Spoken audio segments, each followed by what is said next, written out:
China has warned that continued hostilities between Iran and Israel could severely disrupt the global economy, especially given the strategic importance of the Persian Gulf's trade routes. Speaking in Beijing, Foreign Ministry spokesman Go Jiakun urged the international community to intensify efforts towards de-escalation, warning that regional instability could trigger broader economic consequences. Waters are important international trade routes for goods and energy. Maintaining security and stability in this region is in the common interests of the international community. China calls on the international community to make greater efforts to promote the de-escalation of the conflict and prevent regional instability from having a greater impact on global economic development.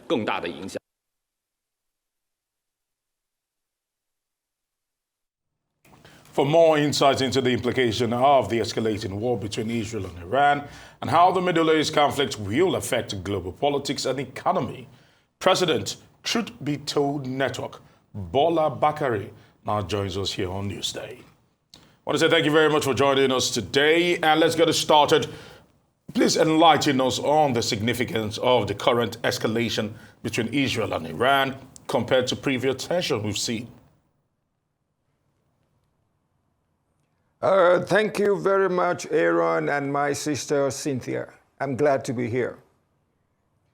Honestly, whatever it is that is happening in the Middle East is a factor for everybody on Mother Earth to think about. Some school of thought are saying maybe this can blow up to become a third world war, but I don't pray so. I am not a morbid person. I'm a very straight-laced person. I like resolutions. I like situations of peace. And at the same time, we need to talk. Diplomacy has to come to bear. Before we go into the details of what we have on hand as we speak and how we got here, I would like to say one thing. I would like to repeat what a father said in the town of Tamra in Israel that was hit by Iranian missiles. Father Tamra said, "Why are we doing this? We are all children of Abraham." Honestly, that is one factor I want both parties to think about. But unfortunately, both parties are not thinking about that, which goes in tandem with the African balance that says your worst enemy are members of your own family. Honestly, they are members of the same family, but unfortunately, we have this fiasco on our hands that is becoming global. Let us go back a little bit and think in terms of how did we get here. I can say one thing directly to both parties. Let me start with Iran. Iran, I can say to your faces, the Supreme Leader is listening, Pezeshkian is listening, and then Arakchi is listening. What I am saying is everybody in the Middle East is afraid of you. I'm talking about Iran. Everybody in the Middle East is afraid of you. And when it comes to international diplomacy, there are instances where they will not talk. There are instances where you have a squabble, like we have a squabble with Israel. Most of them are quiet as we speak because of the fear they have for you. You started out with what you call the axis of resistance. And when you started the axis of resistance, you planted your axis in neighboring states in the Middle East.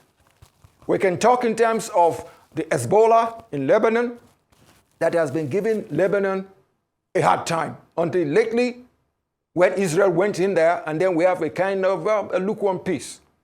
The same thing happened in Gaza. You had Hamas there. There was an appendage of you. There was a proxy of you. And then the war is still on. In Yemen, you have the Houthis. They are there. There's chaos in Yemen. The Houthis are still there. And so many Islamic jihad in Iraq.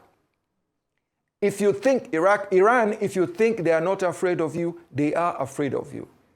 Now the mother of all fears comes from Israel. You made a statement years ago, and you keep making that statement. And that is a statement as an international relations as we speak, and we talk about diplomacy, there is a statement that has been made that you're making on a regular basis that should be rescinded. so that we can start thinking differently. And that statement is death to Israel, death to America.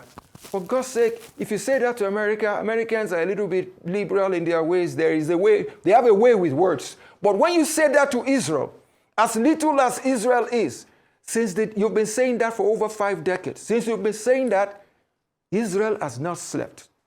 And you haven't slept. In Africa, we say one thing. If a kid starts crying and says the mother wouldn't sleep, the kid also wouldn't sleep. All right, Mr. Bakare. What we have on ground now is a situation of Israel is not sleeping, neither are you sleeping. It is what we have. You should come to a situation where dialogue should be able to do it. There is no war on earth that doesn't end. It said it ends in dialogue. It says it ends in a victor or a vanquished. It has to end. And it is better for us to end this war as we speak. Some school of thought, to buttress the fact that Iran, you are a formidable force in the Middle East. Some school of thought are saying, why is the 2 other world powers, why are they being quiet? Why are they lukewarm? I am talking about Russia and China.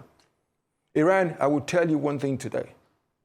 Russia and China will not, and will never encourage non-state actors.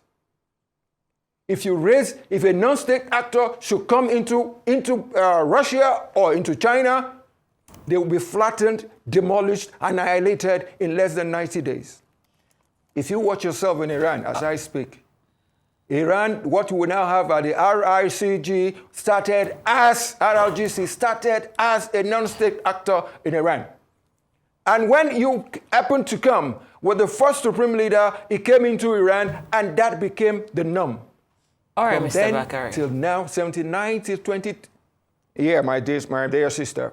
We appreciate the historical context that you've painted for us to give us an idea of, or enlighten us on why this is happening and the significance of it all. Like you said, Russia and China won't encourage non-state actors. That is a very salient point. But I'd like to ask about the next possible action that we might see. Of course, Iran is being urged not to retaliate and has vowed that it will retaliate. But if you, from the body language of all parties or stakeholders involved right now, what are the chances of retaliation from your perspective? Honestly, my sister, I told your line, and I would like to say this across board. Iran, please, and please, for God's sake, minimize the retaliation. Because at times I've been able to look at this war. At times I call it a video game. If I am sending missiles, or if Israel is sending missiles, they inform them. If Iran is sending missiles, they inform them. If we're having a fight, and I'll tell you I'm going to throw a punch, it has become something less than a fight. Even in the case of the bombing which America did in those 3 areas of Fordo, Natanz, and Isfahan, they were informed. That is why some of the centrifuge there were removed. This shows you that as much as this war is going on, the world does not want the war to escalate. Because if it escalates, it's going to affect a lot of things that affects everybody on earth. But the word is, Iran should not be goaded. Right now, if Iran is goaded into it, we can imagine what happened in Libya, we can imagine what happened in Syria, we can imagine what happened in Iraq. I am not praying for such to happen in Iran. As much as Iran has some fairly good formidability enough to respond, I pray Iran doesn't go into a situation where it attacks American bases in the Middle East. America will come back for you. And you help them to achieve that element of turning Iran into another Iraq. And when that happens, nobody would need to talk about a regime change, because there won't be anything left on ground than for uprising here and there and a division of the state of Iran. So my word is an apology to the supreme leader. My word is an apology to Pezeshkian, the PM. My word is an apology to the man who is the foreign minister, Arachi. Don't be goaded into doing things that will draw America into it. And the only thing that will draw America into it, because if we remember, Trump said ab initio that I am not a warmonger. He has done this. Don't give him a chance to come back to Iran by hitting at American bases in the Middle East. But when you talk in terms of the Strait of Hormuz, that is where about 20 to 25% of world trade in terms of crude goes through. Crude and some other things goes through. Yes, that is a kind of fight that is not ballistic. It is a kind of fight that gives room for negotiations. Oh, you're doing this to us. This is what we have as a bargaining chip. This is what we have as a fighting chip. Not a case of sending missiles to use as a bargaining chip that who's going to win, who's going to lose. I guess the Strait of Hormuz might be a good bargaining chip in trying to have a reconciliation and de-escalation of this situation we have on hand. But the bottom line is both parties will have to shift their swords a little bit. And how are they going to achieve this?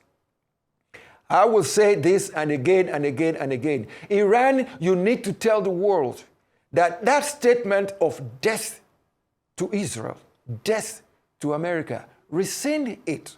Please, rescind it. If you don't do that, there is that element of excuse from the person you said, I am going to kill you. What happens if the person comes for you? It will tell you he is defending himself because you said you were coming for him. Israel went into Lebanon, took down Nasrallah and some other people, went into Gaza, took down Aniye and some Yahya Sinwar, came into Iran, took down some Bakare, Salami, and the rest of them, took them down because of the fear that you instituted in them. Don't think you are small. You are not small. And don't think Israel is small. Israel is big. So by the time you tell somebody, I am going to kill you, the person comes for you. And basically, you as a nation, you have a right to your sovereignty. You have a right to defend yourself. But how do you go about it? For God's sake, the whole planet, the global village, we are all in this together. It's high time you de-escalate. You are saying you are waiting for Israel to stop. Yes, Israel is saying we are waiting for you to stop. So who's going to stop first?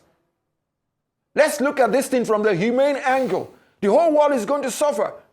And if you allow yourself to be goaded into bringing in the United States once again into this fray, I am telling you this, truthfully, I don't want Iran to become another Syria or another Iraq. You have a job to do. And the man you are thinking about, we can talk about Trump a little bit because Trump is a factor in this fray that we have on our hands. I will call Frank Trump is a MAGA man. That's his watchword, MAGA. But some people are beginning to call him Teco. That Trump is not something to talk about. That is why I can tell the world that I am going to deliver a book to the world and I'm going to call it The Reggae Man. I'm calling it the Reggae Man because in reggae you dance one step forward, one step backwards. And Trump is a good reggae man.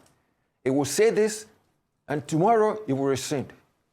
We should learn and think along those lines because at the end of 4 years, let us see how much of the behavior, how much of that reggae diplomacy, because we've had shuttle diplomacy before. I call this reggae diplomacy of Trump. How much of that reggae diplomacy has affected the whole world? Yeah, permit me to come in at this point. Yeah, Aaron. You've been talking about how important the Strait of Hormuz is, but let's look at the immediate economic implication for global oil prices and supply chains.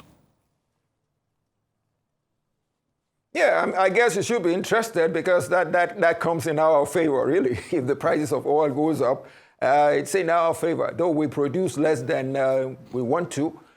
But the thing is, like I said earlier, it is a good bargaining chip for Iran without fighting over it, because that brings all parties concerned, because this time around, it's not just America, it's the whole world that is using the Strait of Hormuz.